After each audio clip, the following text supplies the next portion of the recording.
All right. It's beautiful Sunday here in Manhattan Beach. We're at Jackson's Restaurant. My friend, actor, just overall model. What? Nice guy, not a model. Brilliant in bed. I always drinks old fashions. Guy. Wait. Do you hear that? Mm. That's the sound of perfection from these neat microphones. That are so nice to grace us with, so we can hear this great audio today. Thank you, neat microphones. That was the most surprisingly brilliant plug that I've ever seen. I'm quick. Oh my god! Wow, dude, it's improv. Neat microphones. Oh my god! I took an acting class once because Yeah, you okay? I want to direct. Yeah. Wow. Talk about crazy motherfuckers. It's the worst kind of therapy you can ever have. But I wanted to learn not to act, but how to direct actors. And how initially did you get the acting bug, as they say, or how did you learn how to do this, or what made you? Was it high school, a play? No. Actually, I stayed away from that world. Actually, it was my sister's a dance choreographer. So we kind of always grew up in a dance world, which is something I don't think I've ever told you. So yeah, I mean, and it was but it's probably a good reason. I'm a dancer. Yeah, so I started as a dancer, and then I ended up you ballerino? No, nothing like that. Like more like just like that hip hop kind of like just really trying to make counts, because then they did these commercials for like Target or Walmart where you'd see like these little kids dancing that were kind of like just kind of nice with it, right? And I would go to like Millennium or Edge, these dance studios out in LA when I was like 13 or 14. And I would fly out every weekend with like my mom, and this is coming from Arizona, so not too far, and that's obviously where I'm from. But I would do this every weekend. Scottsdale? Phoenix, actually, yeah, and Abatuki to be exact. I know I'll say it again, Abatuki. It's a weird one. And we would come out, every weekend. I would do these random classes, and I would come back to high school. And then I ended up leaving high school around 10th grade in January. Had to drop out, got a GED, got emancipated so I could work on set without a school teacher. Then finished up online to get a diploma from Mesa Distance Learning or something like that. And I did this all before I was 17 years old. So it was crazy. And then the acting thing came with I was in kind of being on sets. I was just doing a bunch of commercials. I was just trying to make it harder for myself in a way, and I was like, well, I could do this. I love television, I love movies, and I should really focus up and try to get into this world. But I could barely read in general. I could dyslexia is very very present in my life, and that would be terrifying to ever like publicly speak, and especially to ever do it in front of an audience or even on camera. You know how it is. There's 300 people behind the camera expecting you to carry the ball and don't fuck this up. So so that alone, and those classes 8 years later of trying to find what works and what doesn't work, and mistakes after mistake, it actually ended up working out pretty well for me. I mean, just to come out here is one thing. To acquire an agent is such an accomplishment in itself. To become a working actor, and I was checking out your IMDb and just stuff you've told me about. I mean, you've been in 30, 40 projects. Yeah, I'm the ghost actor. It's like the guy. It's like, oh yeah, there's that guy. Oh, I used to call you Chris Evans because when Chris Evans was first blowing up, he was a little skinnier like you. I mean, you look just like him, I think. Yeah, we had a similar look. Thank you. He's a. Well, actually, Chris Evans looked like you. Yeah. Thanks. Yeah, thanks. Actually, I just had a birthday, man, January 16th. I know, man. I gave you 2 shout-outs because I messed up the date on my IG story. But happy birthday. I feel pretty good. It's 31. It's never felt any better, honestly. I still feel 22. Is that immature to say? No, I feel 13, 14 sometimes. I think acting and feeling young is a key to aging well in any platform, 20s, 30s, 40s. But happy birthday. we still got it. We still look good. Yeah. You a little. I mean, I had some hard years. Falling down on your knees. Don't beat yourself up here. I had someone approach me last night at NAMM, the musician conference thing down in Anaheim, that said I should tell all these crazy stories and just call it Thank God I'm Not Dead. And each episode, I said, Jesus. My mom might tune into that one, or maybe other people. Yeah, and, sure. You get the real story. But just how I'm banned from the Bellagio, that story in itself is probably, 30, 40 minutes of screen time. I mean, yeah, 'cause that's a big place. Thank God the piano bar shut down in Hollywood as well, because they saw me coming from 3 blocks away, and I smell him. He's coming. Oh, yeah, the piano bar. That's right. Yeah, the Dream took that over. Oh, that was a nice little spot. I'm kind of upset that they... Hollywood staple of coolness, Yeah, I thought that was like a landmark. I thought you can't like tear down like Formosa Cafe, like where Elvis used to hang out. They're revamping that whole place, but they were trying to tear it down. Really? I was like, you can't tear that down. It's been there for 50 years. Tear down the Mark Twain Hotel or Gilbert Hotel or all those fucking little crack dens right there. It's amazing in Hollywood. I just did a little doc in there the other day, and it's like, you'll be at Tao or some trendy huge nightclub, and then it's like outside there's someone shooting up, and then you walk past a couple Instagram models, and then it's like you're in. It's just so many different things going on there, from the homeless to the celebrities to it's so small too. Well, Hollywood is kind of dirty, but then again, Sunset and Vine. I don't know if you've seen it lately. I mean, you go to school over there, so you've seen like all the development, all the new places coming up. It's gonna be Times Square 10 years from now. Gentrification. Maybe not They come in, Times Square, but you get it. The people that live there, they push them out, jack up the rent, and then it's just like downtown now. That's like the hip place to live in LA from what I hear, and would never even go downtown unless it was like a Laker game or. Downtown can be scary alone. It can be a little scary. Yeah, that's the truth.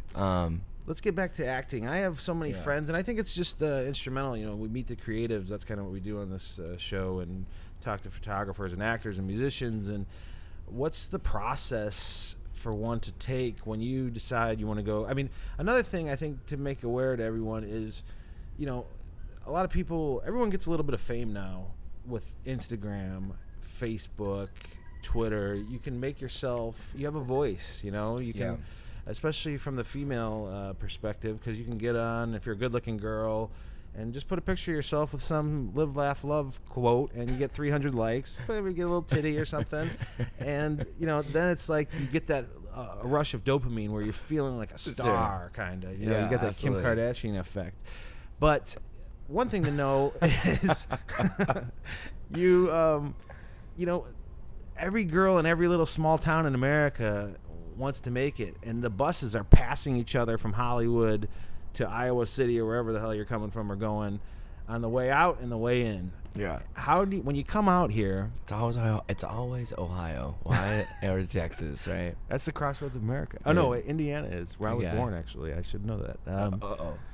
But what's the first thing to do? You start getting in front of casting agents. The process is extremely annoying. I could probably tell you, I've been on at least, and this is no joke, at least over 1,500 auditions, probably more. And you book maybe 50 of those, right? 1,500 auditions, booking 50 of them. I know, and it's terrible. The worst odds that you're in a job that's based on other people's opinions, which is terrible.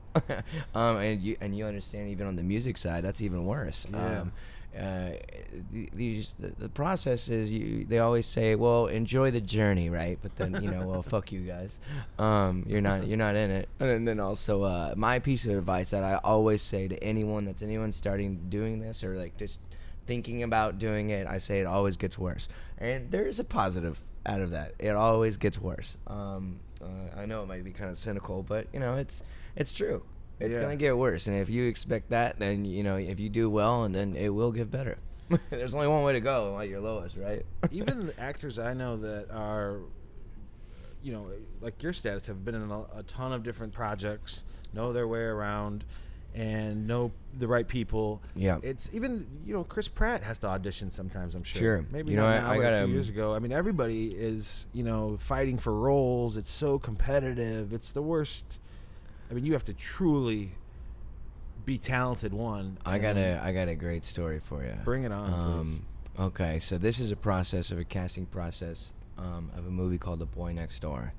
And I'm in a room with 300 guys that look just like me, right, doing the same thing, trying to read it the same way.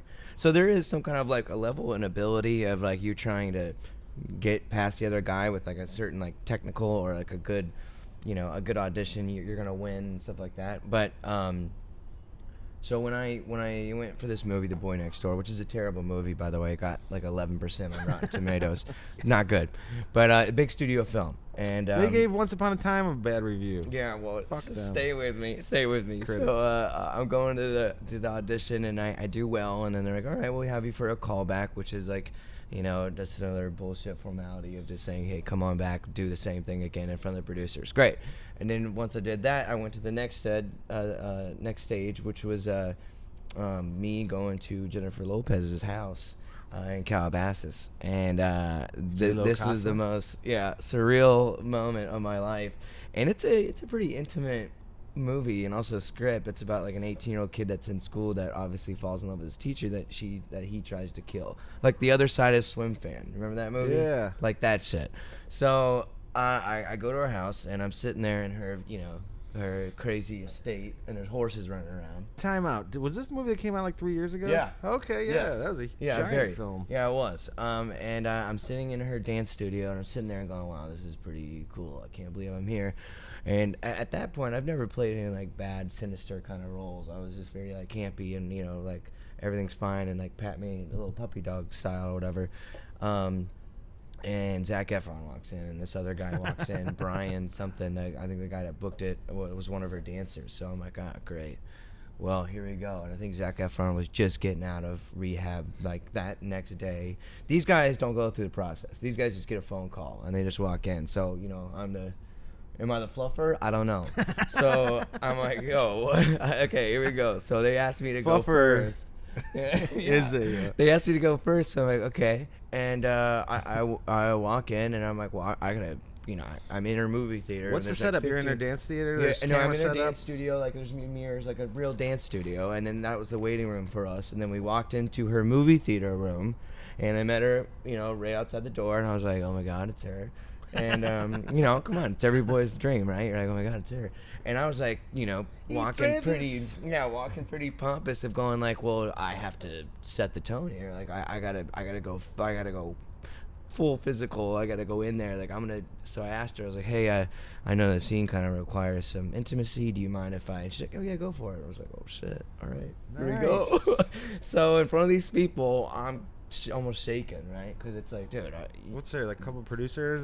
There's like a good 15 people in there, a couple man. Suits and a couple, just randos, people that you haven't met before, just people covering their hands up like this, kind of, and then I think the director was the director of the Fast and the Furious.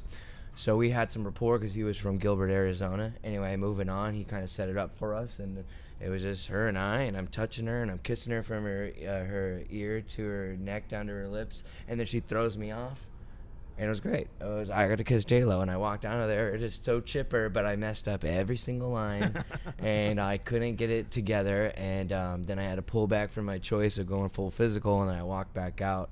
And it was just like American Idol style. I waited for the other guy to come in, and the other guy came out and said, all right, thanks, Travis, you can move on. And I'm like, shit. I lost, but I was there, and it was great, and I kissed J-Lo, and it was real, and I want that tape so bad, but I'll never see it. They that burned somewhere. It's burned. Kept you there, though? They kept me there because it was like sometimes the process changes when they see the other reader read, and they're like, well, if there was a change, then they might want to see, the director might want to call you back in and give you a new choice to say, well, you do it like this, and then if you're capable of being malleable, so to speak, to change it, then you're probably going to be considered. But like I said, I was the youngest there. I was pretty cookie cutter, very puppy dog-ish, not really edgy like those guys were at the time. So what's Zac Efron all about? Was he offered a line up? He didn't get it. He looked good. He was clean apparently. He came out of that Malibu rehab center a couple days prior, and he probably was sitting on that script for a while. So he was probably he's incredible. He's good. He knows what he's doing. The other guy was her backup dancer. So he so happens to be an actor. So he, obviously he won, I guess. But you're in good company there, though. Very good company. It was nice to be validated like that in a brilliant way. And yeah, I mean, the whole point of the story is to kiss J-Lo. It was awesome. Well, also just to be, who sets that up for you? You audition. Oh, this is the best part, by the way. I forgot the best part. They didn't go physical. They didn't Zach do that. and, No, they didn't do it. The casting director was like, "Hey, just so you know, they didn't do that." I was like, "Was that bad? Is that wrong?" And she's like, "Nope, they just didn't ask." I was like, "Okay." Well, There you way go. to take initiative. Yeah, the fluffer committed. Efron said, "Yeah, keep the brown hair boy here. I like him." Yeah, I like him. But who sets that up for you? You get You get on a phone call with your manager and your agent, and they're kind of, and also when you screen test like that, you see the contract before, so you see what you're going to be making, and if it's like a TV show, you'll see like all the money and all the formalities. So then everyone's on the horn with you, with your lawyer group and who represents you with through the agency and the management, and they're all on the phone, and they're all pumping you up, and it's great. So when you arrive, you sign this paperwork of saying like, okay, I'm ready for 6-year commitment on TV shows. Movie wise is whatever is the commitment for I didn't the know filming that. That's dates. so interesting. Yeah, which is kind of, it's terrible because once you don't win, then it could be 3 of you, it could be 8 of you, it could be 2 of you. Then they just rip up that contract and say, well, it's not happening. Gosh, but it's like almost like, I don't so want to close see then this. I don't want to see this exactly. contract. Don't show me until I get it. This is dumb. But yeah, that process is pretty cool when you're at the end. Very cool. What did you start doing acting classes, or did you just practice at home? Yeah, I actually did the Michael Wilson studio and what is it, Anthony McGarren.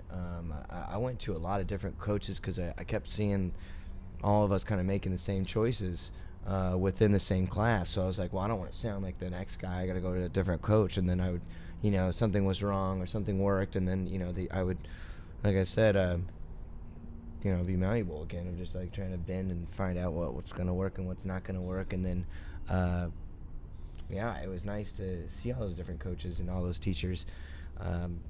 Usually they're pretty accomplished. It's just actors. a good idea. It's just because I was like, well, I don't want to look bad, and also I don't want to lose. It's so funny when you go to all these classes, you learn all these rules, and then you have to figure out how to break them all after.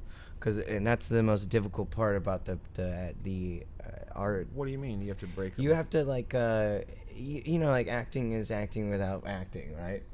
It's so redundant and stupid, but it's like what we're doing now. This is Oscar worthy.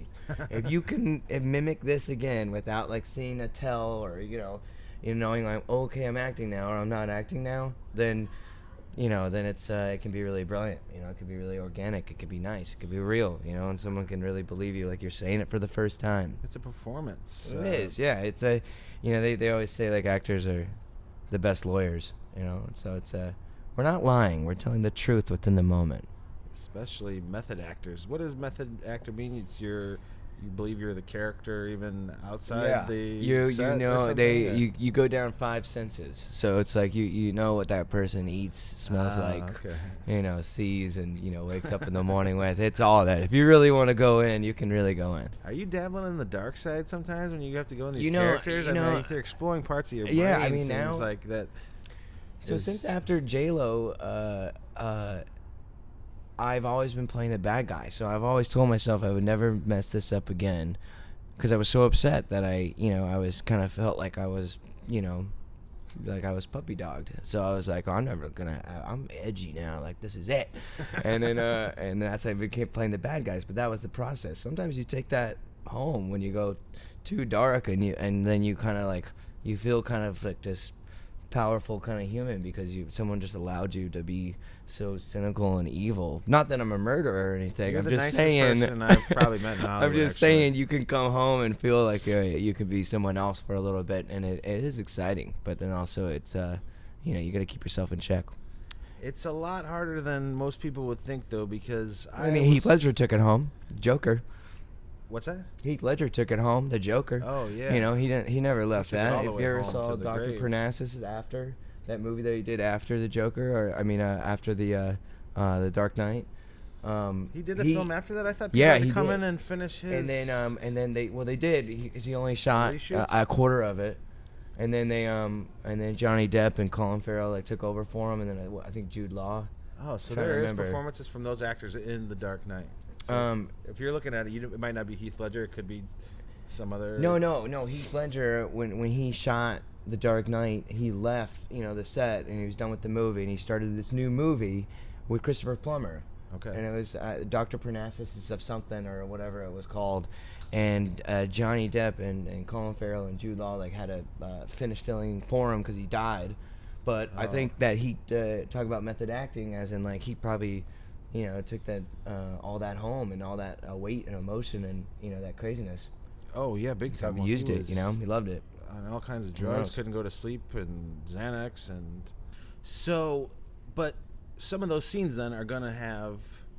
You're looking at Johnny Depp then, or something. Yeah, you're looking at. Oh, you haven't seen this movie?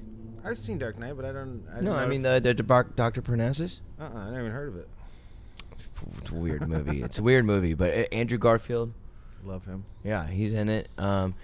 Like I said, when you watch it, you'll go, "Oh, okay." You can even see him licking his lips, like the same. It's the same thing. He took that home.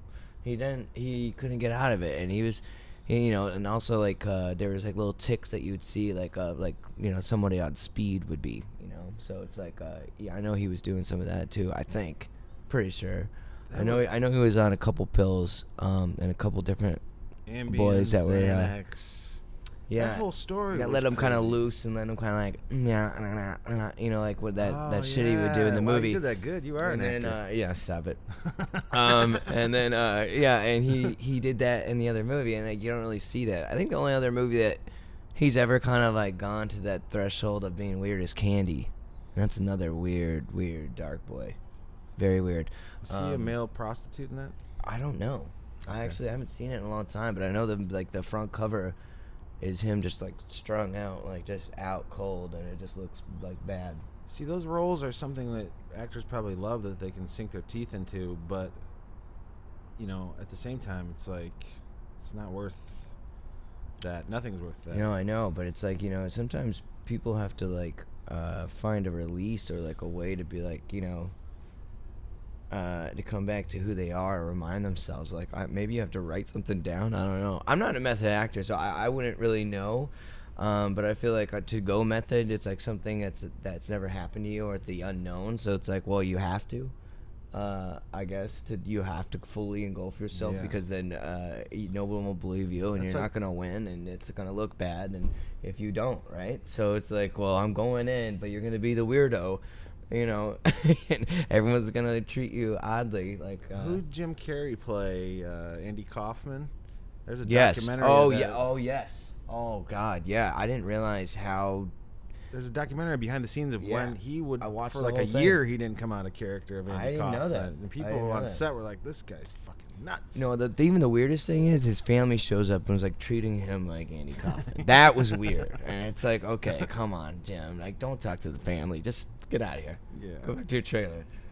But I mean, you gotta respect him for it too, man. That's something I could probably. I don't know. Actually, I'm not gonna say it. I don't know. Christian Bale as well, his dramatic weight losses, and Jared Leto. Those guys are just. I mean, see, I always have a good excuse for those guys. When you have money like that, and you have nutritional people all around you, and you go to the doctor and get some good steroids, I think you might be okay. Now, please forgive me if if anyone gets upset over this, but I don't know. I'm just saying it's pretty quick how he can change his body that quickly. He's got doctors and nutritionists and trainers. And I'm sure there's 4 people on his team that just worry about his body in general, and that's it. And I know, it's once, come on. There's no way. It's funny when he went off on that. Well, that's also about the time when I was going crazy in Hollywood at that apartment. Drinking, partying was when Christian Bale said, "Oh, good for fucking you," to that video or that DP. Oh, the photographer that walked across in the scene. I know that DP Shane, and that guy is an idiot. Oh, really? And you actually know him?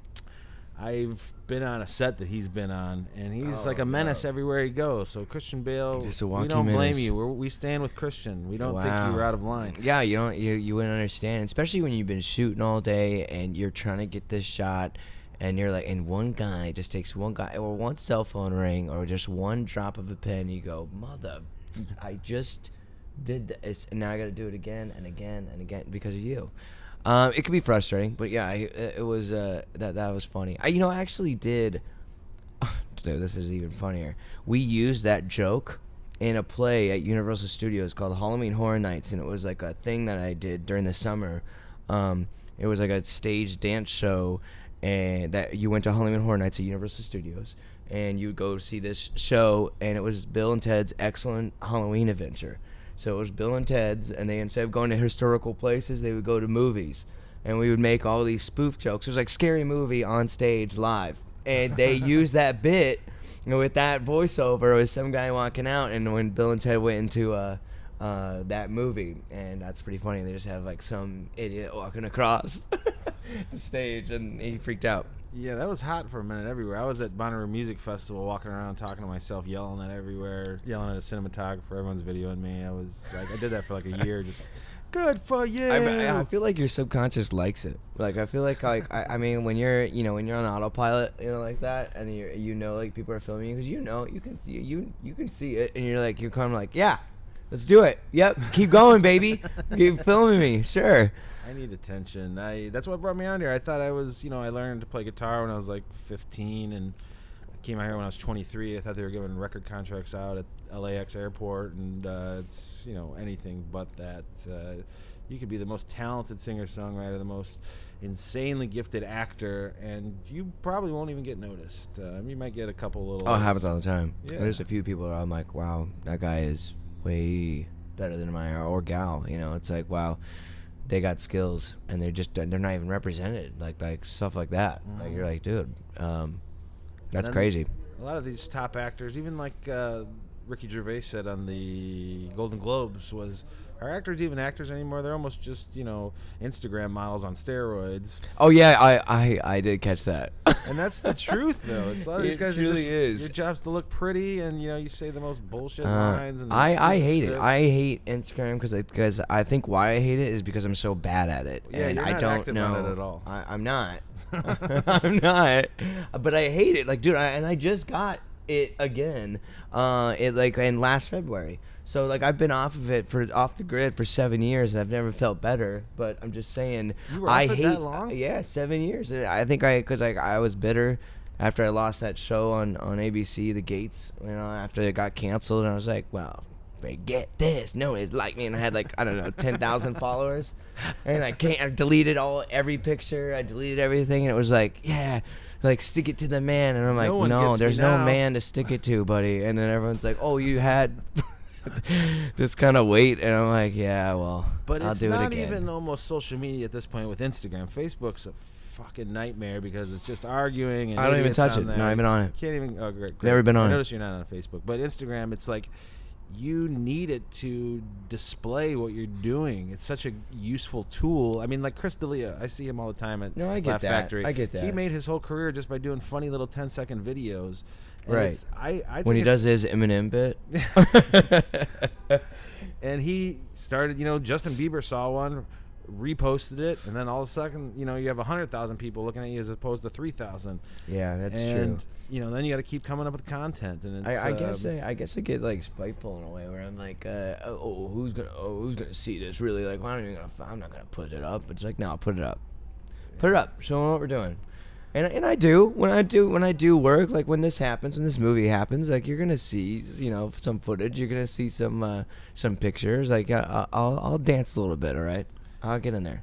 Some of the Instagram stories I watch are more entertaining than some of the television I tune into. Is that right? I mean, there's like Chris D'Elia's got David Spade probably has the best Instagram story ever. Yeah, he lives somewhere by the Beverly Hills sign in BH, and he goes and films people while they're taking their Instagram model pictures and in front of the BH sign, and just grills them, makes fun of them, and it's hilarious because David Spade's sitting behind a tree with his little phone and filming these little 15-year-old girls trying to do their photo shoot, and he just makes fun of them.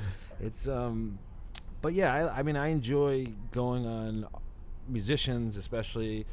I can see their tour dates. A lot of times drummers or someone in the band will do a behind-the-scenes thing of what they're at the Beacon Theater in New York, and it's cool. You get access to, great talents. When's the last time you've been to the Palladium in Hollywood? Did I see a show with you there? The Kills. I saw The Kills. No, I don't think so. No, I had to search my brain there for a second. I don't know. Isn't Coldplay playing tonight or something? Yeah, that's actually where I was gonna go with. I saw it when I was driving by the Beverly Center. I was like, oh shit, Coldplay at the Palladium. They're doing a charity. Oh, okay, that's for. Okay, I was gonna say, I was like, aren't they kind of Staples Center worthy? Oh yeah, they fill up the Rose Bowl when they play here. You know, yeah, Jesus. People. They're doing. It's Grammys are coming up, which is, you know, they're probably doing a video there or something, and they. Yeah, so the tickets are probably like what, $500 each. Yeah, because it's charity wise, right? Probably. Yeah, of course, and. Black Keys played the Forum last night. Gary Clark Jr. is coming back out, and they're doing a Prince tribute with Chris Martin at Coldplay and Mavis Staples and all these greats at the LA Convention Center. Oh wow! Yeah, Grammys are fun out here. That's the cool stuff about living out here is when you're in entertainment, you have access to cool parties and. Oh, dude, I used to work at Chateau Marmont, with Nevada. No, okay. Not there anymore, but. When I was there, it was we would do the Grammys, Jay-Z and Beyonce party there, and dude, that Ace of Spades everywhere, okay, you know, because that's his thing, right? Yeah. It's incredible, but those parties alone, like Chateau Marmont is is a staple center for them all. Yeah, all those Grammy parties, all Oscars, SAG Awards, everything. That's probably the hottest party is always at Chateau. Always hottest, yeah. It's always, yeah, everyone goes there. Or Vanity Fair is Oscars, but for the Vanity Grammys, Fair does their party at Chateau or Mondrian or the Beverly Hills Hotel. They'll have like years where they'll go with Chateau for 3 years and they'll give them like sonority. That's what's everything I've done out of here of merit and. That's been a cool project has been just of networking.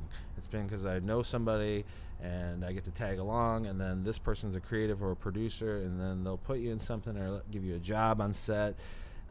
Knowing people is just, if you can network out here, you can really maneuver around.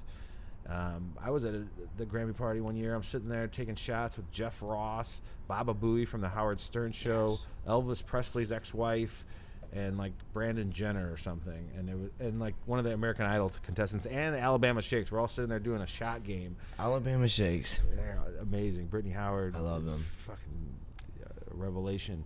But you know, getting in the rooms and it's just like, hey, I'm doing this thing. Do you want to come on? I got, you know, amazing people coming on this podcast just because they, you know, I met them in person and I said, hey, dude, you know who you need?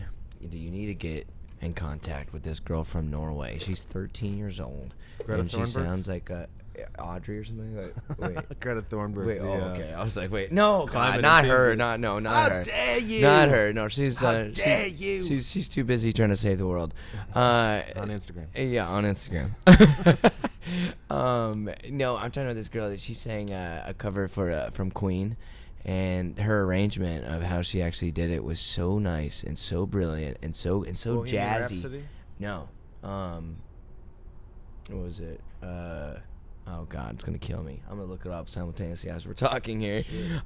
But she, how do I not remember this? Yeah, you get a viral video too. Then you got a record contract the next day. She got a 2 million she views won America's Got Talent in Norway when she was 7 years old. Comes on stage barefoot, kills it. Gets the golden buzzer, of course, and she was so good. The arrangement of how she did it was so cool. And it's like one of those things when you're watching, you're like, oh my God, this girl she's got it. Like it's insane. But how she did it wasn't like, you know, karaoke time. It's she put her artist standpoint on it where it was like it's so weird when you gotta watch it. It's really really good. Let me show you this name. Yeah. Stand by. That's how that one lady, Ghetto Bird, going by. What's the one? Did Adele? Or no? What's that lady from London that got noticed on the internet? And do you know? Oh, I don't know what. The operatic, crazy, huge voice. She's like an old 60-year-old. Oh yeah, no, she went on AGT or Britain's Got Talent. Yeah, and she got a record deal. Yeah, Jesus. Yeah, like what's her name? Not Susan. It's something. Susan Boyle. Yes. Susan Boyle. It is Susan Boyle. It is okay. Wait. Stand by. Here we go. Wait. Hold on. Where is this dumb? But also while you're looking that up, 13-year-old wows America's Got Talent judges with Bohemian Rhapsody cover. I was right, Travis over here. Look at our producer. Is it really Bohemian Rhapsody? Yes. What, you got the name of her? She just because she doesn't go obviously in the Angelina Jolie. What is it? What is it? Angelina Jordan. Jordan. So yeah, so Fake that's name. close. Fake name? Yeah, that's a one hell of a stage name. Speaking of stage names, when I first started, my agency was trying to get me to change my name because my middle name is Wayne, so they were trying to get me to Travis Wayne instead of Travis Caldwell.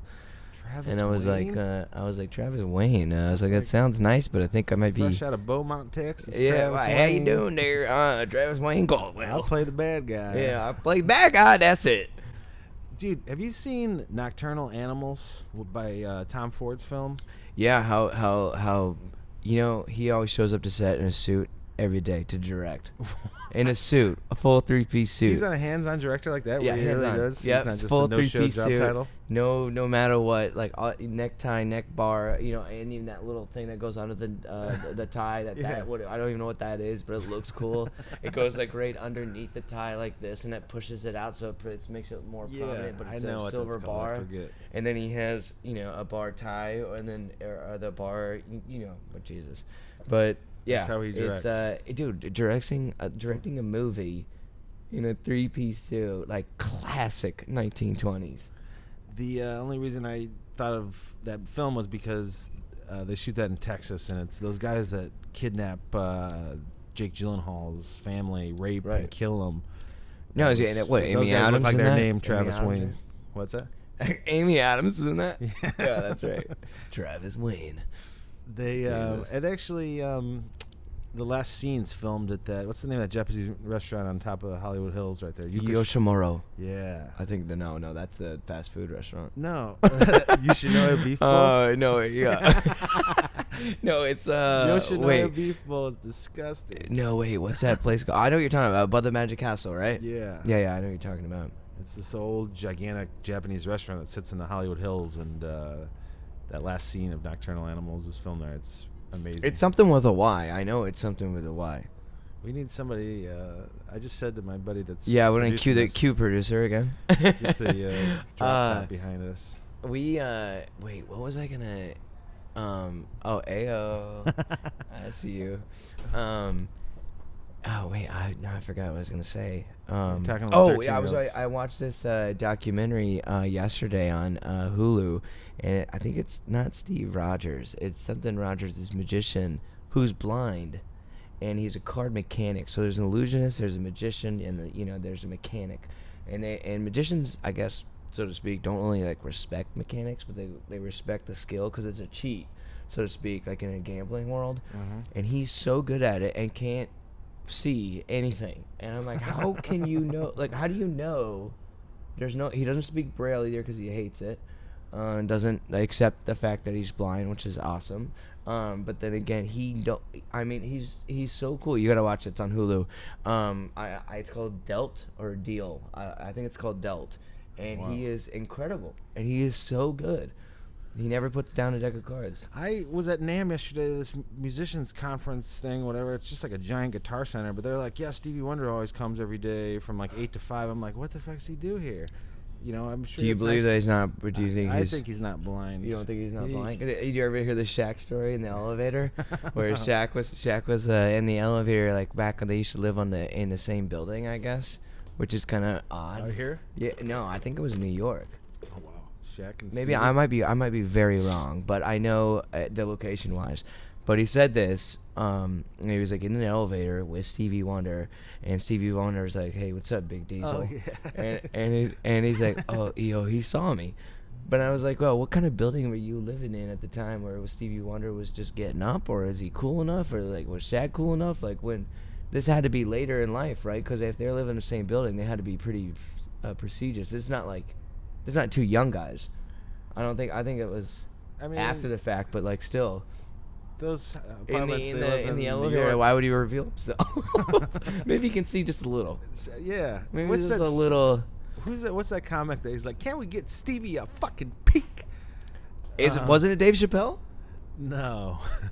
Cat Williams. I know what you're talking about. Oh, it's Chris Rock. It's bigger is and Chris blacker. Rock. He's like, we can do all this, go to the moon, do this and that. We can't give Stevie a fucking peek. But he already sees, so he's playing the big scam. So who are you voting for in 2020? You know, oh God, you know, bottom line, Just bottom spill line. I've Andrew never Yang. voted and I've never registered, I actually, and that's so, you know, okay, call it as you see it, immature or not responsible and not whatever. But please respect that decision that I made. That I was like, it's not even a lazy something, but I'm laughing my ass off these people online. I'm like, Pah! What's up? Look at this. But then, of course, it affects us dearly. But then, I'm such a degenerate. Like, I maybe I should go to register to vote. I gotta go register to vote right now. Your coworkers and colleagues in this town will eat you alive after they hear this. Oh no, I of course. But then, if you go any route, you're gonna we're not talking about politics. No, we're not talking about this. It's insane out here, though. I mean, it's just no matter what you do, you gotta just not say anything. Yeah, Drew. What church do you go to? I need to go to church. I believe in God. God saved my life numerous times. I've quit drinking 13 months ago, and yeah, someone's got her back. I don't even have a desire to drink anyways. Like, I was just in Vegas for New Year's Eve, and I laugh at drinkers. I'm like, I don't mind if you do. You're drinking right now. Having a cocktail. It's fun. You can relax. It's but take a puff of herb or exercise. And yeah, sure. I don't want to wind up riding around with Freddie at 3 a.m. in the Freddie. valley. Shout out to Freddie, man. What is Freddie's Ace limo service? Ace or no, it's limo. ATM limo service. Okay. 'Cause they'll have you at the ATM at 5 a.m. getting $800 out for of him course. just driving you around. I mean, I think the other thing about people are asking, like, who is this guy with you all the time? I'm like, it's Freddie. You don't know Freddie? I'm taking him like gold. He's meeting like these producers. He's a friend, actors. a driver, a security guard. He's everything that you want him to be, and he'll do it. He was a sport. I love him. I miss him. Freddie, if you're out there and see this at all, come back home. We love you, Freddie. We want to ride with you. We love you very much. What's next for you after the That film? as soon You as go I'm back to unemployed? auditioning? Yeah. Yeah. That's the thing. That actors are freelance unless you're on a staff. It truly is. Yeah, of a TV show. We're the most brilliant version of a 1090, right? Yeah. Exactly. You're getting a freelance position. No, and it's this is a big shoot, so it's 6 weeks then. Yeah, they use that as leverage. So so as soon as you book, it's the agency's job to kind of say, all right, now we got some kind of clout or some kind of like weight or some legs, is usually what they say. And they're like, okay, we're gonna use this and try to get you in the next room. Excuse me. And that's the whole point. Just to kind of see the next room and get on another TV show where you have that consistent work. Because I'm trying to start a family, Drew. I'm trying to get out of here. Really? I want a house. I want some little ones. Get to And Iowa it would be City, nice. Ohio, and you can pick up a house for about $60,000. Pop I out ain't 3 going kids. there because it's a lot. Phoenix, It's very vacant because they're all 125,000 here. Degrees. Oh God, no, Everyone's I'm not leaving going. California. They're all going to Austin, I totally Boulder, get it. Colorado. When the time comes, I think I would maybe go probably NorCal. Not even that far. Yeah, Central Coast is cool too. I'm not talking about like Calabasas. I'm talking about something something a little further. Reseda. Something. Yeah. Jesus, Fresno. Catch me. I'm too selfish to have a kid. I think they take up all your time, and I mean, like I said, this is down the road. But I'm just saying, I just want to win, just to get me out. I've had enough. I'm done with this dumb journey. Please. that's like Get me on a machine of a show, like even like a CSI, anything. yeah. And you can't belittle those things. It's a job's a job. Go to the job, and then I want to get me out of there, and then I want to build television on the back end, behind the camera, and that's the whole goal. So I don't have to keep performing. I saw you on CSI. Was that CSI New York or CSI Minneapolis or CSI Topeka, Kansas or CSI? CSI Fresno. Which one were you on? It's Miami. CSI Miami? Yeah. That's all cool. And right? I saw no, you that's NCIS. Oh. I did that one too. Yeah. That's he's another good story. Yeah, LL. NCIS. And Chris O'Donnell and LL. Cool J. Chris O'Donnell was Batman too, or no, he was Robin. Robin, yeah. And he was in School Ties. The Bachelor. Oh yeah, The Bachelor with Artie Lang's as sidekick. Kind of low key nice. Like I like that. Renee movie. Zellweger's in that too. Yeah. Wait, what? Renee Really? Zellweger's his love interest that he's like. Oh, I didn't even remember that. She was in like Richard Linklater's Dazed and Confused. Yeah. And I love seeing, huge actors, what they were doing beforehand. I know, the smallest little bits. And yeah, especially in that with Richard Linklater and his early films, there's so many great people in there. Yeah. Thank you, young lady. Appreciate that. Young lady. What was I want to talk to you about? Uncut Gems. That is a constant 2 hours of anxiety and panic. Have you seen it? So I have not, but I'm apparently supposed to get a screener of it, and the screener is like those movies that they send you when you're a part of SAG, which is really nice. I heard that it is a block. It's like maybe, I don't know, 4 blocks, right? And it's a little place in New York that's never changed, always is the same, so tight knit, nobody leaves, nobody goes anywhere. That's their country, and it's right there. And those guys all know each other. They know who your mother is. They know who your father is. They always hang out. They never leave. They always eat in the same place, and it's always right there. And it's so. I think that's what makes it so rich too, because it's like if you want to go to one place, that's the only place to go. But I heard Adam Sandler dives in so much. Did he get nominated for Best Actor or no? I don't know. Because I heard it was worthy enough for him to actually get a pat on the back.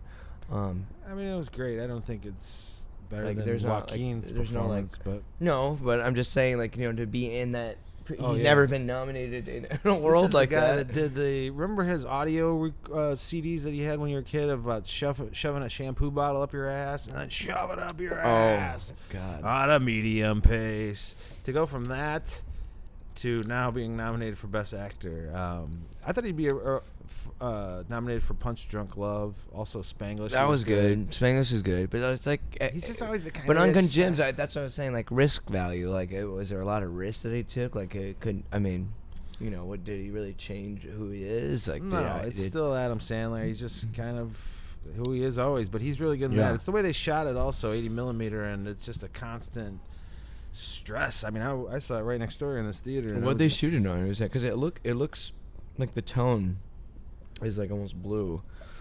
Well, not like quite blue, but you know what I'm talking about. Like, there seems like there's a lens on it. Well, it makes it look kind of filmy. Also, that give you different feelings. Blue's actually supposed to be a calming color, but yeah, I don't know. If you haven't seen it, I won't say anything. I'm in over my head. Then I don't know. What's one of the most challenging roles you've done? I would say, honestly, sure.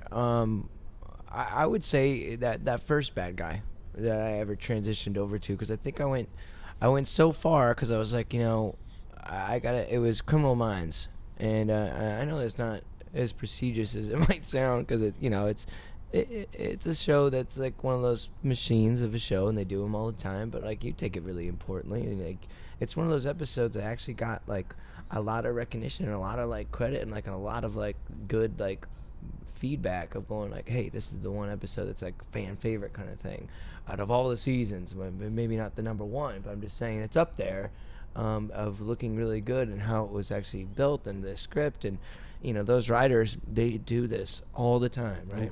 There's like 22 episodes every season, so it's like, okay, here we go, we're doing it again, and it's like we might do it just a little bit differently, but if you really dive in and then everyone's in it with you, and it's challenging and there's like a risk value, you can really make it great. And it can be like a small little, like somebody watching it for the first time going like, wow, this is really fun to watch. This is also kind of intense. Like, there's shows that you watch and you're like, this episode was far better than this episode. Well, why is that?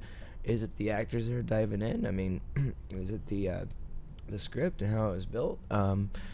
But that was something that was a really great, perfect thing that happened for me, where I had this ability to take something that was 0 and make it 10, and everybody jumped on board, because when you dive in, they're gonna try to compete the other actor is going to try to compete with you you're playing catch, but sometimes the other guy throws a little harder, and you're like, all right, I'm gonna throw back. I love that. And it came out to be something really great, and I'm really proud of it. So yeah, that Criminal Minds episode was actually pretty promising. So it was really nice. It's so insane what actors do, but I had a little taste on a show called Bring the Funny.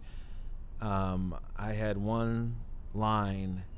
And Bring the Funny. NBC's Bring the Funny. They just did their first season stand-up comics.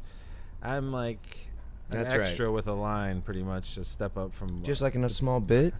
Yeah, there's just like before, like we're coming in, and it's me and my friend Josh Johnson, who's an actor as well, Marcus Johnson's son, NBA legend, and we walk into this club and we sit down and like, who's ready for some comedy? And I look right in the camera. And they're right down the barrel, GP baby. Goes, don't look in the camera. It's called breaking the fourth wall, as if you don't know. Yeah, you're looking down the barrel. Yeah, exactly. Yeah. And so I'm like, all right, stop, reset, action. I look right in the camera. You called it? Wait, you called it? You said no, the DP or the Oh, director. I thought you said it like, nah. I Can you imagine? Performance on that one. Okay. So third time, come back up. Who's ready for some comedy? Looking right in the camera. The whole set. I mean, there's literally 150 people standing around, from gaffers to G&E to light people to actors to extras. I mean, everybody's looking like, who the fuck is this idiot? Like, because everybody's so bent out of shape because they have to just keep waiting. Wait, did you feel like that, or did they? I started. I was a little teary-eyed. I was sweating profusely. My buddy's even like, dude, just don't look at the camera. And it was like, you're not on fucking Snapchat, player. And I just kept doing it, and I was like, okay, I'm never doing this again. I'm so uncomfortable right now. And it's just because everyone's looking at you, and you know that they just fucking hate you. It's like somebody that fucks up in line at a grocery store, and when they're in front of you and there's 20 people, and then their credit card doesn't work, and then they need to return something. And, but it's like that times 100. And it's just, that was enough for me to know that I don't ever want to do this. All their weight on top of you, and you're very heavy. So yeah, about 40 minutes to do about 5 takes of that, and then they ended up cutting it out. And I got on Facebook, Instagram. Yeah, it was like I was called on there to do this, and I screwed up my boy Josh's thing too, because we were all supposed to be on camera, got a special fee, and I called everyone and their mother up back in Florida and Chicago, Indiana, my mom in Georgia, and I said, this is going to be on this date. Look for your boy. I'm coming out. And then nothing happened. And it's not like you call up the producer and be like, hey, you guys cut me? Yeah. It's a little one-line actor, but it's... Yeah, rule number one. Perform like that. Never in say a serious role. Yeah. Never say anything. Lesson learned. Yeah, it's... so like, this guy's an idiot, man. I'm like, oh, shit. No, well, I mean, hey, well, that'll never happen again, right? So, but yeah, if there's one little glitch, I mean, you're gonna work again, but I'm just saying that's never gonna happen again. You're never gonna make that same mistake. I stay on this side of the camera, except for these little fun interviews. Don't look in the camera, and know your lines. I know you got to get going here. We have revolving guests. We got Johnny Radlet's coming back. Oh, I would love to come back. I would love to come back. I think we should build more of a panel and really have a bigger discussion here, because we got a lot of good ones. I'm just scratching the surface here of other things that we can actually talk about, other than the acting world of artistry. High-profile dinner you have to go to, and then you got a little high profile. Here. Yeah, I wouldn't say that. It's just, the lady might shoot me in the throat. Don't because tell the fans that you have a girlfriend. You have to always look. Oh, no, I said a lady. Oh. So, down the barrel. She'll be killing me. She already doesn't like me, I don't think, so now she really won't like me for keeping here so long. Stop but it. But yeah, I love talking to you. You've been a good friend for a long time, helped me out many times, and just a good spirit, and I think you deserve everything you get with this big project in Detroit, this film. Thank you for saying that, man. Thank you. From seeing you work so hard for so many years, it's your I'm time. in too deep. I can't go anywhere now. I gotta stay. And just everything appreciate you do in what you life, said. you work hard at. So I mean, Travis Caldwell, your Instagram's what? Travis Wayne. No, just kidding. It's Travis Caldwell Official. Travis Caldwell Official. Look for his new film coming out. IMDb will tell you other projects he's been in. We're going to get him back on this podcast and talk about 13-year-old singers and politics and fun stories. She's nice. You got to listen to that. You're going to like that. I know. I dig it. All right, buddy. Thank you very much. Thank you, man. Thank you very much, guys.